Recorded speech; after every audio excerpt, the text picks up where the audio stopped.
je ne passerai à faire du bien sur la terre.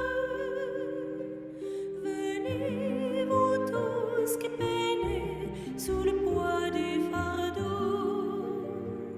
Venez reposer sur mon cœur, vous trouverez le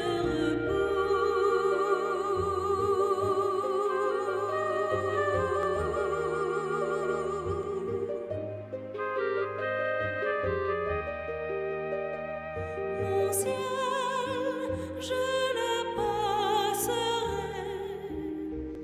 à faire du bien sur la terre.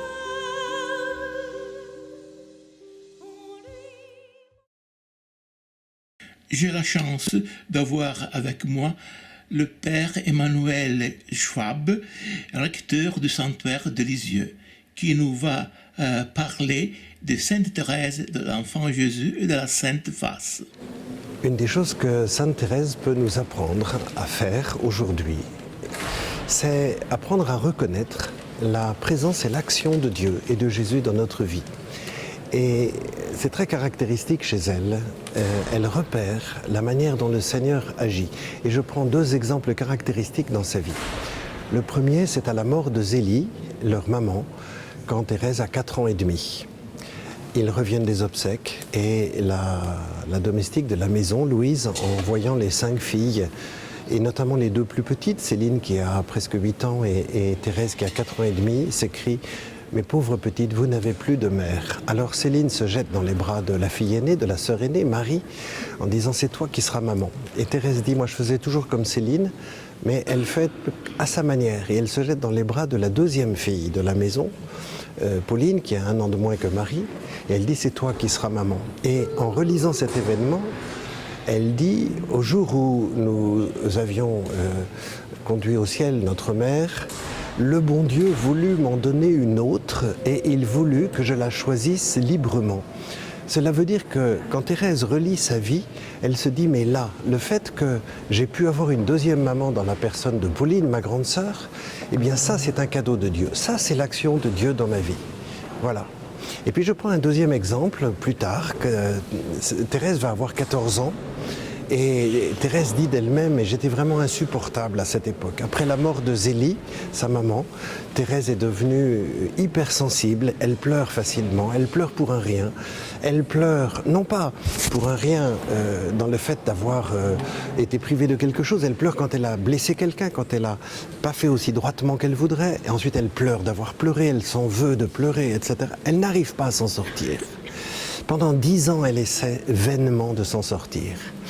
Et voilà que la nuit de Noël 1886, quand il rentre de la messe de minuit, le papa Louis, avec les 2 filles qui sont encore avec lui, les autres étant rentrées au couvent, Céline et Thérèse, Louis arrive dans la pièce par laquelle on rentre, qui est la cuisine, dans laquelle il y a la cheminée, et Thérèse, comme font les petits-enfants, a déposé ses souliers dans la cheminée, selon la coutume du temps, pour y recevoir les cadeaux. Et ça, c'est ce que font les petits-enfants. Et Thérèse commence à devenir une femme. Et Louis voudrait bien que sa petite grandisse. Et quand il voit ça, il dit « Oh, j'espère que c'est... heureusement que c'est la dernière année ». Thérèse est en train de monter dans sa chambre, enlever son chapeau, elle entend ces paroles, et ces paroles la blessent d'une certaine manière, parce qu'elle se comprend qu'il va falloir qu'elle quitte l'enfance, et donc les larmes lui viennent aux yeux, et elle explique, elle dit « Mais Jésus avait changé mon cœur, refoulant mes larmes. Je descendis l'escalier, joyeuse. » Elle tire ses jouets, son papa est étonné de ce revirement soudain, Céline aussi est surprise. Et Thérèse, quand elle relit cette histoire, elle dit en fait, en un instant, l'ouvrage que je n'avais pu faire en 10 ans, Jésus le fit, se contentant de ma bonne volonté qui jamais ne me fit défaut. En fait, ce qu'elle comprend en relisant sa vie, c'est que cette capacité nouvelle de refouler ses larmes, là où n'importe lequel d'entre nous aurait dit « ça y est, j'ai réussi », Thérèse ne dit pas « ça y est, j'ai réussi ». Elle dit ça, c'est une grâce de Dieu. Si j'ai pu réussir à le faire, c'est la grâce du Seigneur. Et Thérèse nous apprend à repérer dans les choses simples de notre vie, dans les petites victoires quotidiennes, les petites victoires de la charité, les petites victoires d'une plus grande liberté spirituelle, de dire c'est ça la grâce de Dieu, c'est ça l'action de Jésus dans nos vies. Et essayons à notre tour, chaque jour, de regarder comment le Seigneur, aujourd'hui, m'a délivré, m'a libéré, m'a sauvé, m'a fait grandir dans la foi, l'espérance et la charité. Selon les règles de Sainte Thérèse d'Avila, pour entrer au Carmel, il fallait avoir 16 ans, tandis que Sainte Thérèse avait seulement 15 ans. Elle voulait déjà entrer au Carmel. Il y a eu un pèlerinage à Rome chez le pape Léon XIII. Expliquez-moi ce qu'il s'est passé. Après cet événement de Noël où Thérèse dit elle-même « Je suis rentrée dans la 3e période de ma vie, la plus riche de grâce ».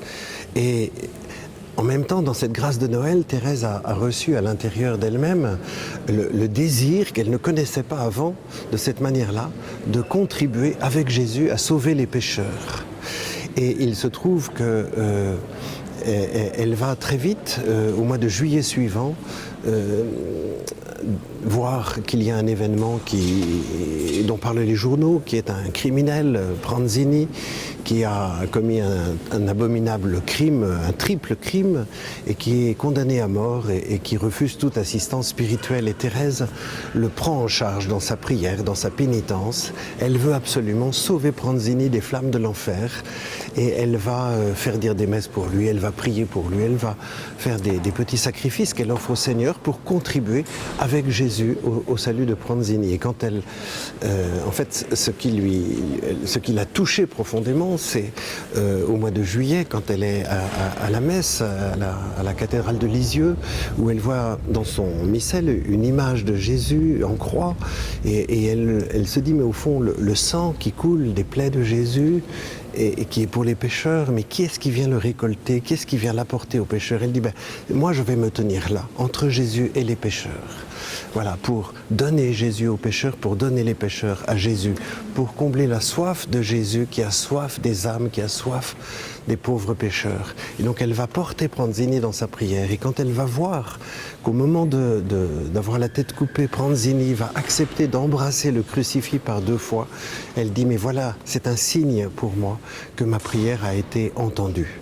Mais bien avant Pranzini, déjà, à la fête de la Pentecôte, elle a demandé à son papa de pouvoir entrer au Carmel à l'âge de 15 ans. Elle avait ce projet de se donner au Seigneur depuis très longtemps, mais ce qui s'est passé à Noël a comme ouvert son cœur, et elle demande à entrer au Carmel.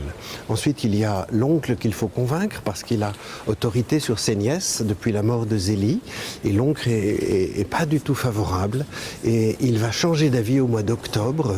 Ensuite, il va falloir convaincre le supérieur du Carmel qui est très opposé à voir et une 3e fille, Martin, puisqu'il y a déjà Marie et Pauline qui sont au Carmel.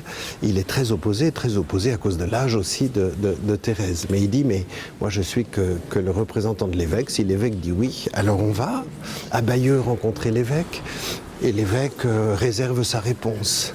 Donc on ressort de là, Thérèse est très triste, et comme il y a un pèlerinage de Normandie, des diocèses de Basse-Normandie à Rome, et on s'y inscrit, et il y a une audience avec le pape Léon XIII le 21 novembre, et Thérèse a décidé de demander au pape. Et juste avant que tous les gens passent embrasser l'anneau du pape, le vicaire général du diocèse de Bayeux qui est là dit « Personne ne parle, le pape est fatigué ». Donc Thérèse se tourne vers Céline en lui disant « Qu'est-ce que je fais ?» Céline lui dit « Parle ». Et donc Thérèse embrasse l'anneau du pape et puis elle lui dit très simplement, je voudrais que vous m'autorisiez de rentrer au Carmel à l'âge de 15 ans. Le pape est un peu sourd, il n'entend pas, il se tourne vers le vicaire général qui lui dit c'est une jeune fille qui veut rentrer au Carmel, on s'en occupe. Et donc le pape lui dit mais faites tout ce qu'on vous dira, ce que vous diront vos supérieurs. Et Thérèse s'accroche, elle s'accroche à la main du pape et lui dit mais très Saint-Père, si vous disiez oui, tout le monde voudrait bien. Et le pape lui pose le doigt sur les lèvres et lui dit allons, allons. Et puis là, 2 gardes nobles viennent, empoignent Thérèse pour la faire sortir parce qu'il y a encore du monde et Thérèse part en larmes et voilà. Mais finalement, la réponse de l'évêque positive arrivera le 28 décembre. Thérèse en aura connaissance le 1er janvier. Et finalement, le Carmel décidera qu'elle entre après le temps du carême, donc après les fêtes de Pâques. Et elle rentrera au Carmel à l'âge de 15 ans et 3 mois, le 9 avril 1888. Nous savons qu'il y a eu beaucoup de vocations sacerdotales grâce à Sainte Thérèse. Explique-moi.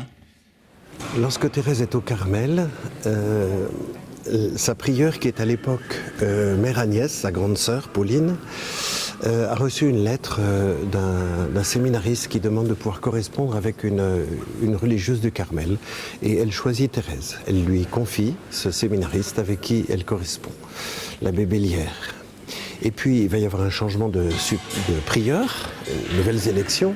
C'est Mère Marie de Gonzague qui redevient prieure. Elle l'était au moment de l'entrée de Thérèse au Carmel.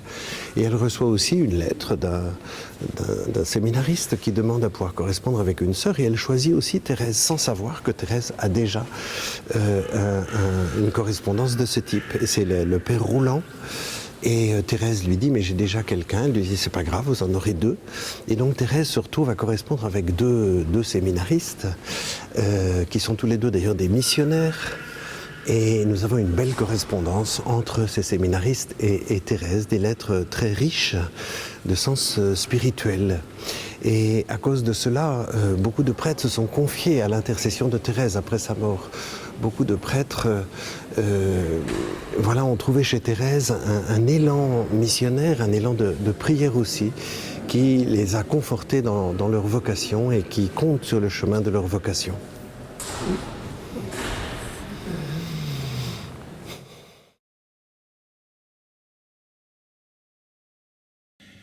En regardant les photos de Sainte Thérèse de Lisieux, on s'aperçoit qu'elle ne sourit pas.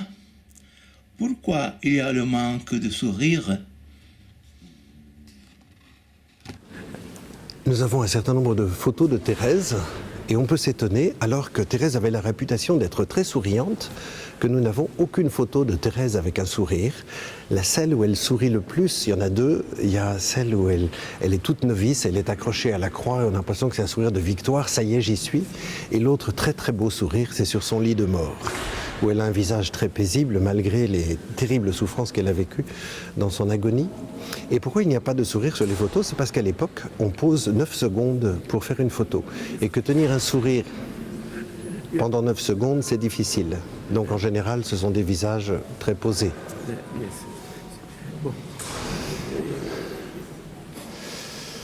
Sainte Thérèse voulait être apôtre, missionnaire, et je pense grâce aussi aux reliquaires. Thérèse a un grand souci de sauver les âmes.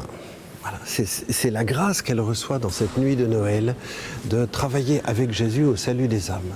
Et c'est cela la mission, c'est que ce que Jésus est venu faire, qui est de sauver les pécheurs, de sauver l'humanité, c'est que nous contribuions à cela. C'est cela la mission.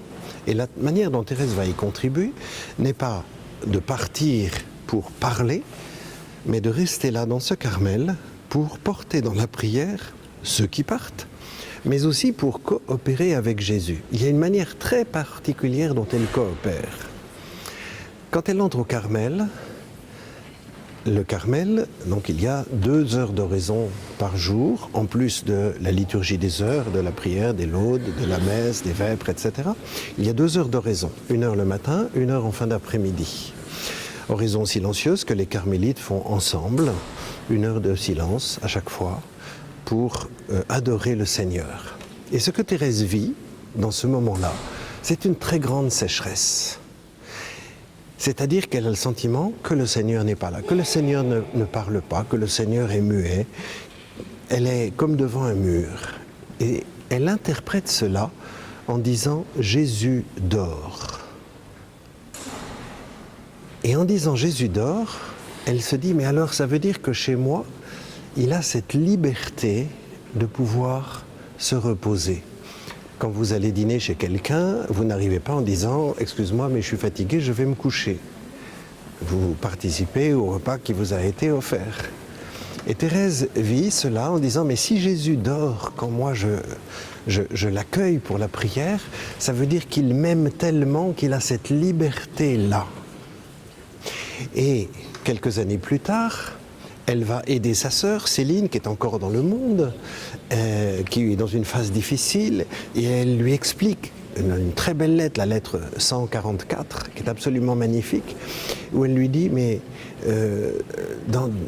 quand tu pries Céline, Jésus est là, comme dans la barque avec les pêcheurs, avec les apôtres, et il dort.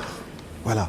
Bien sûr, il pourrait se réveiller, mais s'il se réveillait pour calmer la tempête, il ne dormirait plus. Et Jésus est si fatigué, il s'est lassé de courir après les pécheurs.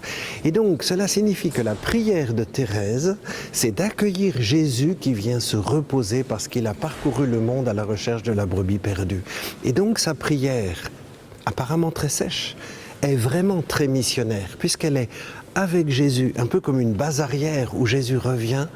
Elle porte avec Jésus sa mission en le laissant dormir dans son cœur. Il y a quelque chose de magnifique là et qui peut encourager chacun d'entre nous lorsque notre prière devient un peu sèche, lorsque nous sommes devant le tabernacle et que nous ne savons pas bien quoi faire et qu'il ne se passe rien dans notre cœur, d'être là devant Jésus qui dort et de participer avec lui à sa mission. Les derniers moments de sa mort, comment se sont-ils passés?